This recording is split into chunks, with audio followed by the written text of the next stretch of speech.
Once, upon a midnight dreary, while I pondered, weak and weary, over many a quaint and curious volume of forgotten lore, while I nodded, nearly napping, suddenly there came a tapping, as of someone gently rapping at my chamber door.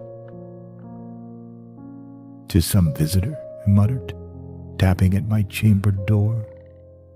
Only this and nothing more. Ah, distinctly I remember. It was in the bleak December, and each separate dying ember wrought its ghost upon the floor. Eagerly I wished the morrow. Vainly I had sought to borrow from my books surcease of sorrow, sorrow for the lost Lenore, for the rare and radiant maiden whom the angels name Lenore, nameless here forevermore. And the silken, sad, uncertain rustling of each purple curtain thrilled me, filled me with fantastic terrors never felt before. So that now, to still the beating of my heart, I stood repeating, "'Tis some visitor entreating entrance at my chamber door. Some late visitor entreating entrance at my chamber door. This it is, and nothing more." Presently my soul grew stronger, hesitating then no longer. "Sir," said I, "or madam, truly your forgiveness I implore. But the fact is, I was napping, and so gently you came rapping, and so faintly you came tapping at my chamber door, that I scarce was sure I heard you. Here I opened wide the door, darkness there, and nothing more. Deep into that darkness peering, long I stood there, wondering, fearing, doubting, dreaming dreams no mortal ever dared to dream before. But the silence was unbroken, and the stillness gave no token, and the only word there spoken was the whispered word, "Lenore." This I whispered, and an echo murmured back the word, "Lenore." Merely this and nothing more.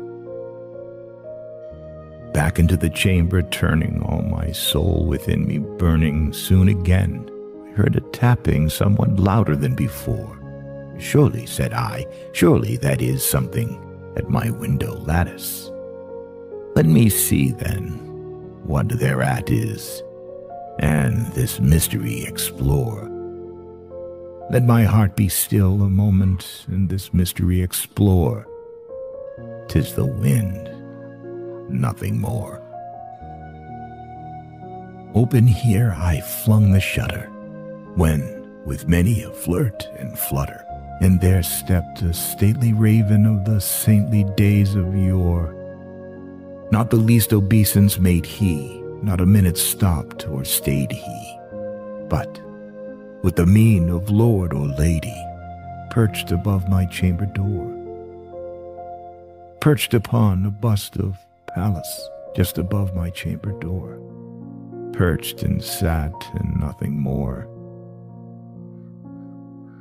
Then this ebony bird beguiling my sad fancy into smiling, by the grave and stern decorum of the countenance it wore. "Though thy crest be shorn and shaven, thou," I said, "art sure no craven, ghastly, grim, and ancient raven wandering from the nightly shore.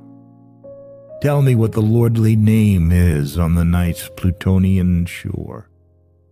Quoth the raven, "Nevermore." Much I marveled, this ungainly fowl, to hear discourse so plainly, though its answer little meaning, little relevancy bore. For we cannot help agreeing that no living human being ever yet was blessed with seeing bird above his chambered door, bird or beast upon the sculptured bust above his chambered door, with such name as nevermore.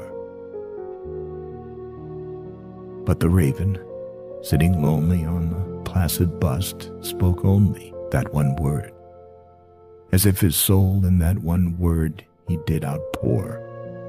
Nothing farther than he uttered, not a feather than he fluttered, till I scarcely more than muttered, other friends have flown before. On the morrow he will leave me, as my hopes have flown before. Then the bird said, nevermore. Startled at the stillness broken by reply so aptly spoken, doubtless, said I, what it utters is its only stock and store, caught from some unhappy master whom unmerciful disaster followed fast and followed faster till his songs one burden bore, till the dirges of his hope that melancholy burden bore, of never, nevermore. But the raven still beguiling all my fancy into smiling, straight I wheeled a cushioned seat in front of bird and bust and door. Then upon the velvet sinking, I betook myself to linking fancy unto fancy, thinking what this ominous bird of yore, what this grim, ungainly, ghastly, gaunt, and ominous bird of yore meant in croaking, nevermore. This I sat engaged in guessing, but no syllable expressing, to the fowl whose fiery eyes now burned into my bosom's core. This and more I sat divining, with my head at ease reclining on the cushion's velvet lining that the lamplight gloated o'er, whose velvet violet lining with the lamplight gloating o'er.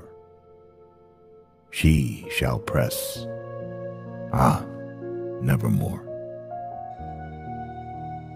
Then, methought, the air grew denser, perfumed from an unseen censer, swung by seraphim, whose footfalls tinkled on the tufted floor.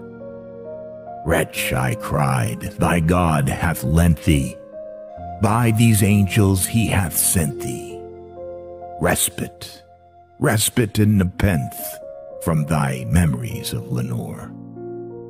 Quaff, oh quaff this kind nepenthe, and forget this lost Lenore. Quoth the raven, nevermore. Prophet, said I, thing of evil, prophet still if bird or devil, whether tempter sent or whether tempest tossed thee here ashore, desolate yet all undaunted, on this desert land enchanted, on this home by horror haunted, tell me, truly, I implore, is there balm in Gilead? Tell me, I implore. Quoth the raven, nevermore. Prophet, said I, thing of evil, prophet still, if bird or devil, by that heaven that bends above us, by that God we both adore. Tell this soul with sorrow laden if, within the distant Aden, it shall clasp a sainted maiden whom the angels name Lenore. Clasp a rare and radiant maiden whom the angels name Lenore. Quoth the raven, nevermore. Be that word our sign of parting, bird or fiend, I shrieked, upstarting. Get thee back into the tempest and the night's Plutonian shore. Leave no black plume as a token of that lie that soul hath spoken. Leave my loneliness unbroken, quit the bust above my door. Take thy beak from out of my heart, and take thy form from off my door. Quoth the raven, Nevermore. And the raven, never flitting, still is sitting on the pallid bust of Pallas just above my chamber door. And his eyes have all the seeming of a demon's that is dreaming, and the lamplight o'er him, streaming, throws his shadow on the floor. And my soul from out that shadow that lies floating on the floor shall be lifted nevermore.